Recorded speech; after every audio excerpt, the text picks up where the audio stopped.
साथियों नमस्कार। आज हम बात कर रहे हैं कुंभ की। जो कुंभ की बता रहे हैं कि इसके बारे में ऐसी धारणा है कि 1 से 44 साल बाद लगा है और दोबारा जिंदगी में कुंभ आएगा ही नहीं। हम इसी पर बात करेंगे, लेकिन इसके इसके बात करने से पहले मैं कुछ बात बता देता हूँ। जब हम ट्रेन में कुंभ यात्रियों के साथ आ रहे थे तो एक ने बोला कि 50 साल से ऊपर वाले सभी को संगम में डुबा देना चाहिए। हमें बहुत गुस्सा आया। मैंने बोला क्यों भाई, ऐसे तुम इतना गुस्सा क्यों हो रहे हो? तुम्हें क्या किसी ने निमंत्रण दिया था क्या कि कुंभ में आने के लिए? तो अंकल जी क्या बताऊं, ऐसा माहौल बना दिया गया लोगों में, गांव में बूढ़े बुजुर्ग लोगों ने और जो आपके उम्र के लोग थे, सबने कहा कि भाई ये महाकुंभ है, ये जिंदगी में एक ही बार आता है, जो इसमें जितने भी पूजा पाठ कुछ भी किए हो, लेकिन यदि तुम इस कुंभ में नहीं नहाओगे तो तुम्हारा जीवन असफल रहेगा, तुम्हें कोई पुण्य नहीं मिलेगा। इस तरह से माहौल गांव में बना दिया गया, इस तरह के माहौल जगह जगह बना दिया गया। तो इस वजह से सोचा कि चलो हम भी चलो भाई पुण्य कमा लेते हैं।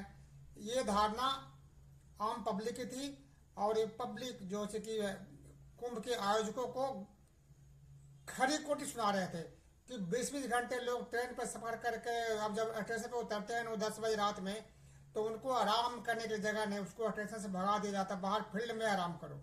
ये तो रही बात अलग। अब रही बात 144 साल वाली बात, तो कभी कोई भी कोई साबित करके दिखा सकता है कि पहला कुंभ कब लगा था? कोई उनके पास, किसी के पास कोई इतिहास है, कोई रिकॉर्ड है तो बता। तो उसके अनुसार से आदमी गणना करके बोल दे कि भाई अभी 144 से बाद कुंभ है तो महाकुंभ है। सच्चाई तो यह है कि ये बात बिल्कुल, कुंभ जो है हजारों साल से लग रहा है, ये कोई नई बात नहीं है। लेकिन यदि ये कहते हैं कि 2025 में जो कुंभ है वो महाकुंभ है, तो आज से ठीक 144 साल पहले यानी 1981 में 1881 में कुंभ लगा होगा, तो महाकुंभ होगा। तो उस हिसाब से जोड़ दिया जाता है, 81 के बाद 3 साल और जोड़ दिया तो कितना हो जाएगा? 1884। 1884 में 144 साल जोड़ दीजिए तो कितना हो जाएगा? 2028 हो जाएगा। यानी अगला कुंभ लगेगा वो भी महाकुंभ हो जाएगा। इसी तरह से आप 1884 में 3 जोड़ दीजिए तो 1887 बनता है। 87 में 144 जोड़ दीजिए तो 2031 बनता है। यानी जितने भी कुंभ होंगे सारे के सारे महाकुंभ में होंगे। फिर इस कुंभ को ऐसे महाकुंभ किस लिए कहा गया? आखिर इसने किसने कहा? किसने तो यहाँ तक बोला, बताया जा रहा है कि ट्रेनें फ्री है। एक संत ये बोलते हुए नजर आ रहे थे कि जो कुंभ में नहाएगा नहीं इस कुंभ में, वो समझो कि देशद्रोही है। यानी इस तरह से लोगों को मन में ऐसी ऐसी भावना भरी गई, तभी बेचारा वो गुस्से में बोल रहा था कि इन 50 साल से ऊपर वालों को सबको संगम में डुबा देना चाहिए। यही लोग भ्रम फैलाते हैं। सबसे बड़ी बात यह है तो कि कुंभ कब लगता है, इसके बारे में हमारे पुराणों में मानता है कि जब देवासुर संग्राम हुआ था तो उसमें विष और अमृत दोनों निकले थे। तो अमृत का घड़ा देवताओं को हाथ लगा और देवता लोग उसको लेकर के भागने लगे। तो उसके पीछे पीछे दानव भी भागने लगे। उसको दानव लोग भी हर हाल में उस घड़े को जिसमें अमृत कलश था प्राप्त करना चाहते थे, और दूसरी ओर देवता लोग थे वो किसी भी हालत में उनको देने को तैयार नहीं थे। इसमें कई दिन तक युद्ध चला और देवता लोग उसको बचाते बचाते इधर उधर भागते रहे। उसमें बता रहे हैं कि 4 जगह उसमें से कुछ अमृत की बूंदे गिरी थी। वो जगह था हरिद्वार, प्रयागराज, उज्जैन और नासिक। तो इन चारों जगह पर हर 3 साल बाद कुंभ लगता है, यानी 12 साल बाद फिर ये शुरुआत होता है। और कौन सा कुंभ कहाँ लगता है, ये अलग अलग राशियों के ऊपर है कि सूर्य किस राशि में है और लगन है, इस तरह से उनके ज्योतिष शास्त्र के अनुसार लगते हैं। बाकी जो ये महाकुंभ के बारे में जो बताया गया कि 144 साल बाद कुंभ लगा है, अब दोबारा आएगा ही नहीं, ये बिल्कुल झूठ और बकवास है। ये जनता को भ्रमित किया गया है और कहा कि कुंभ जिंदगी में एक ही बार आएगा। जो नहीं नहाया उसका जीवन व्यर्थ है। किसने तो कहा कि कुंभ में नहीं नहाने वाले समझो कि वो उसका जिंदगी ही व्यर्थ है। ये ऐसे स्थिति में हुआ जब राज्य की सत्ता एक बैरागी संत के और देश की सत्ता हिंदुत्व का झंडा बुलंद करने वाले विश्व गुरु बना ले मोदी जी के हाथ में है। क्या ऐसा है झूठ फैला करके, ऐसे भ्रम फैला कर पब्लिक को बीच में आप विश्व गुरु बनाएंगे क्या? ये वास्तव में इन्होंने क्या किया है कि हमारे देश के लोग तो वैसे भी गंगा स्नान करते हैं, उनकी परंपरा है। इस धर्म की आस्था को राजनीतिक ताकत के रूप में बनाने की कोशिश किया गया है।